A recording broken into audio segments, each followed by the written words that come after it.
more than likely, because I've got so many other combination belt sanders, I'm probably going to end up selling one or the other of these. I don't know which one yet. But anyway, so I wanted to show you that real quick, because this has been actually here for about a week, and I haven't had a chance to put it into storage. But today, another deal popped up online. Spotted it on Friday. Death in the family, clearing out an estate type of situation, all woodworking tools. But what I spotted in the ad was they had a picture of a lathe, but the ad said lathe and bandsaw, $600. Well, lo and behold, clicked on the ad so I could look at all the pictures, and I see the bandsaw. And lo and behold, what do we have? We have a Delta 14-inch bandsaw.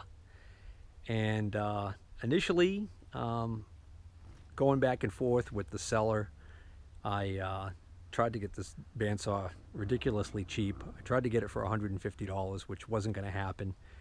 And then they pointed out that it had an aftermarket fence on it, which they believed added value to it, and it did. And so what ended up happening was I ended up driving down. I said, well, they had somebody coming to look at stuff over the weekend. I checked with them on Sunday night. They still hadn't sold this. I said I'd be willing to come down today, which is Monday, and they said sure. And after a bit of haggling back and forth, I was able to get them to sell me this for $200, and I actually got them to throw in this this heavy steel pinch bar. I've got one of these, but it never hurts to have an extra one.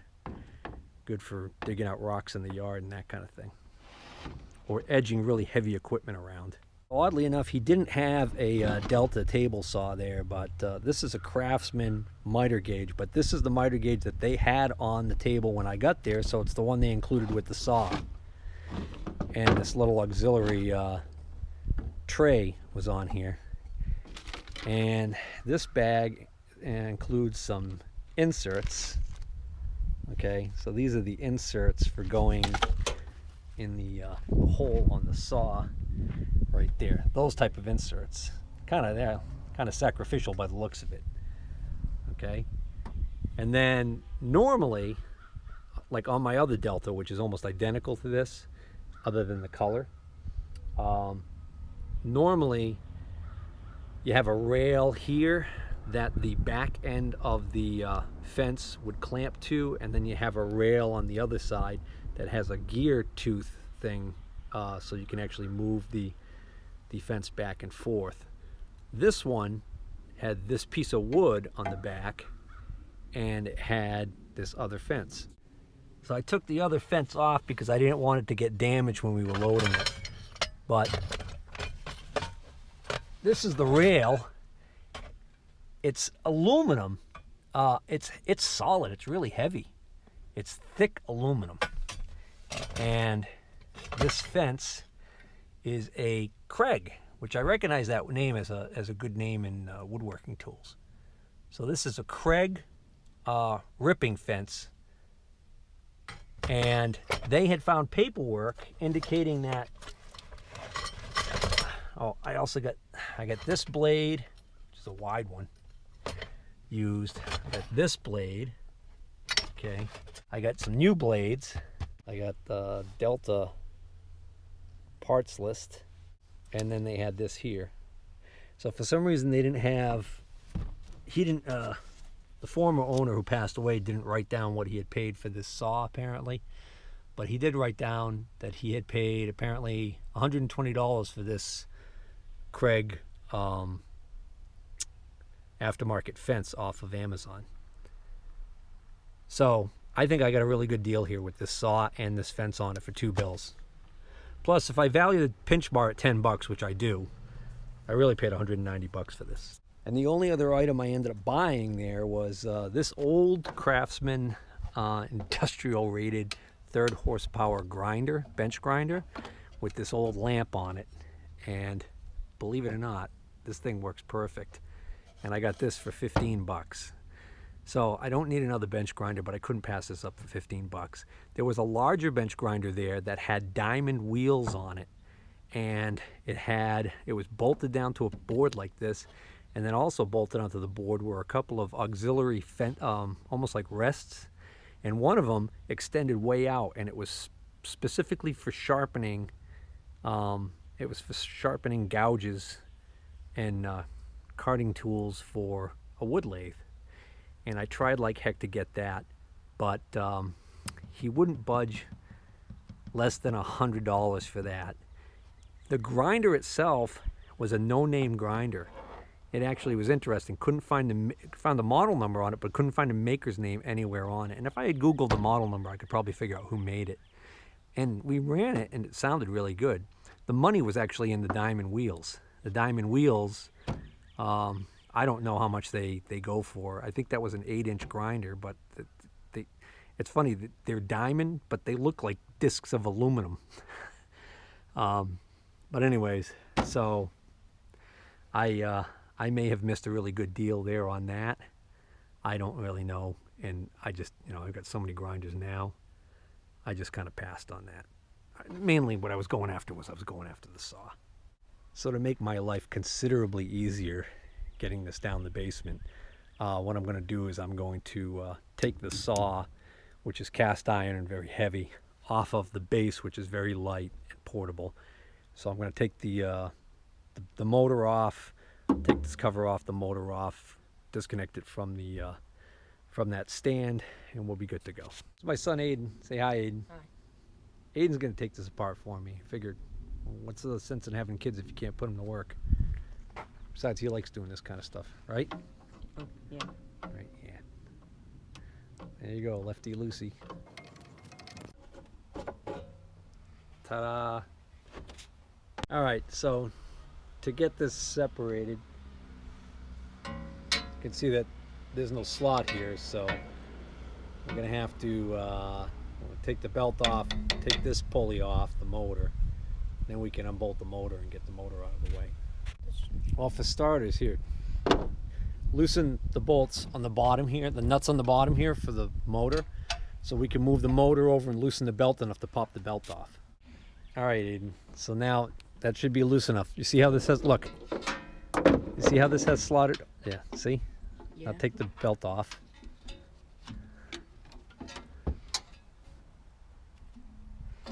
There you go. All right, now we gotta take this pulley off. How are you gonna do that? Well, there's an Allen head screw right there. We gotta get an Allen wrench. So we're gonna keep this together. This has got a small washer on the top side, and then a large washer, and then a lock washer, and the nut on the bottom side.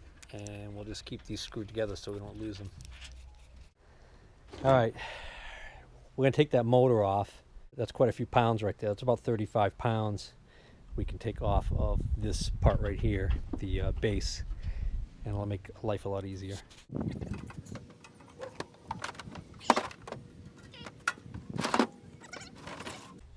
Here you go, Delta Model 14 bandsaw, which they've made this bandsaw for quite a few years. So this is very similar to the one I have now, except mine is all gray. These doors are gray on mine. They're the same color as this casting, this gunmetal gray.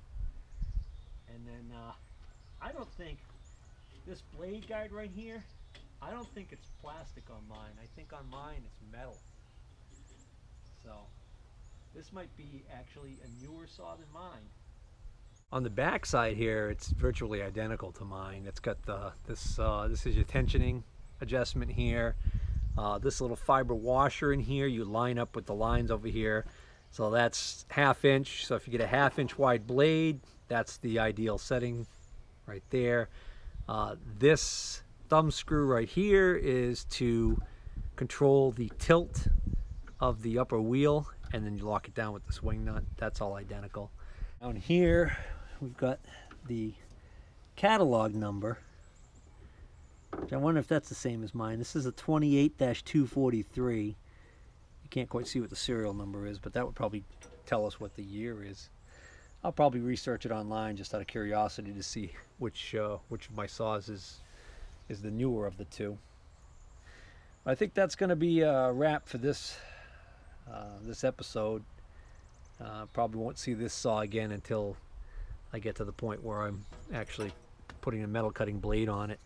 And actually, like I said, I'm probably going to end up keeping this saw for woodworking and convert my other saw to metal cut. Now, my son Aiden just wanted to check inside, as he said, so I said, oh yeah, I might as well show on this side. So, like I said, this color, it looks kind of gray, but it's not a match for this. Whereas on my saw, these doors are exact match for this. And I don't think mine has this big sticker here that says Delta Model 14 on it. The tires looked like they were in pretty good shape. I don't see any cracking on them. And they do feel like they've got a crown to them, which is what they're supposed to have. This is rubbing, yeah, it's rubbing the blade guide, I think. I'm not going to worry about that right now. It actually looks like it's in pretty good shape. All right, so now we're done. Well, we were done except for looking at the bottom. These controls here for, I believe, adjusting the tracking of the lower part where it comes through the table. Looks identical to my current saws, if I recall correctly. I'm trying to remember whether or not my saw has these adjustment knobs as metal, or whether or not they might be plastic on my other saw. All right, so here's my Delta bandsaw that I've owned for well over 20 years now, and it's very similar to the one I just bought, and yet there are some differences. So these are the rails for the fence. I think these might be extended ones that I purchased aftermarket. Not positive. So I don't think that they come stock that long. And then this is the stock fence, and the way this works is you've got, this is a tensioning knob, so you loosen this to take the tension off, and then that allows you to turn this knob, which is a rack and pinion. Okay. And then once you get it set where you want it, you tighten this, and then to keep this from flexing while you're making a cut, there's actually a locking knob that locks this to the rear track. So that climb basically eliminates the need for the rear track and the locking thing on the back by having a much more robust fence. This has got, instead of having a sticker up there that says Model 14, yada, yada, yada, this has got the classic Delta three triangle pattern stamped into the sheet metal. You can see what I was talking about the color. That color matches the same color as the fence and the frame and everything.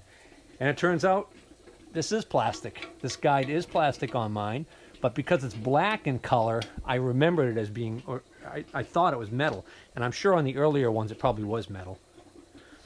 The base is very similar. It doesn't have splayed feet. That's another indicator that that's an older base.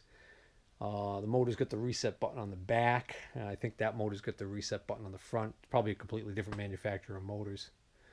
Matter of fact, that motor actually says Delta on it, but I'm sure Delta had it made for them by somebody else. It might even be a Magnatech motor. I think the one that's out there might be a Century or a Dayton motor. The knob down underneath here and the knob up on top on mine are plastic, so I would tend to think that that means that that other one is an older one because it's got metal knobs, cast metal. So this is a 28-245, and I can't quite see the serial number on this one. 92F37163. It's probably a way to decode that serial number. And the tag is up here, whereas on the one I just picked up, the tag is down here. This setup is almost identical as far as the way that the belt shield, the belt cover, and all that is hooked onto the machine. That casting on the bottom looks like they haven't changed it at all. Same thing with the upper casting. This whole mechanism here, the way this works, the way this tensions the blade, tilt, you can see it's identical. And there's a little bit better look at the base. I've got that roll around platform underneath it right now just because I'm in the process of kind of moving things around over here, and that saw is actually pretty darn heavy. So anyways, that's going to be, I think, a wrap for this episode on these bandsaws. Well, managed to get the saw down the stairs, no problem. I just got to bring the base, the rolling base down here, and already get the motor down here. But I got to show you this this bench grinder I got for 15 bucks because it's kind of cool. So this definitely is in the realm of they don't make them like they used to. This is a Craftsman industrial rated 1/3 horsepower grinder, totally enclosed ball bearing, split phase motor. Caution, use grinding wheels rated for 3,600 RPM or more. That's interesting. Rated for 3,600 RPM. Oh, okay, I see what they're saying there. And then 115 volt, 60 cycles. That's another dead giveaway. It's not HZ for Hertz, it's cycles. 3.5 amps, 3,450 RPM. This is the design C2371-1 model number. The classic Sears Craftsman model number is the 397.19580. And there's no switch for the light. The light doesn't come on, but the bulb's clearly burnt out, so I just grab a bulb. Boy, and that bulb blew. It blew big time. Get that white film on the inside of the glass, characteristic of when the filament vaporizes. That bulb's seen some action. All right, the moment of truth with the new bulb in. Hey, it actually works.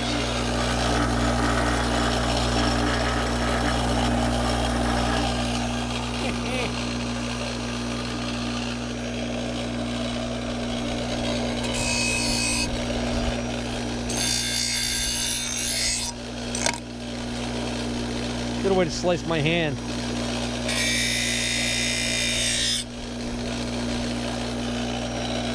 That's enough. This actually slows down pretty quick only because there's an oversized, there's a wire brush on this side that is way too big. You can hear it rubbing for this.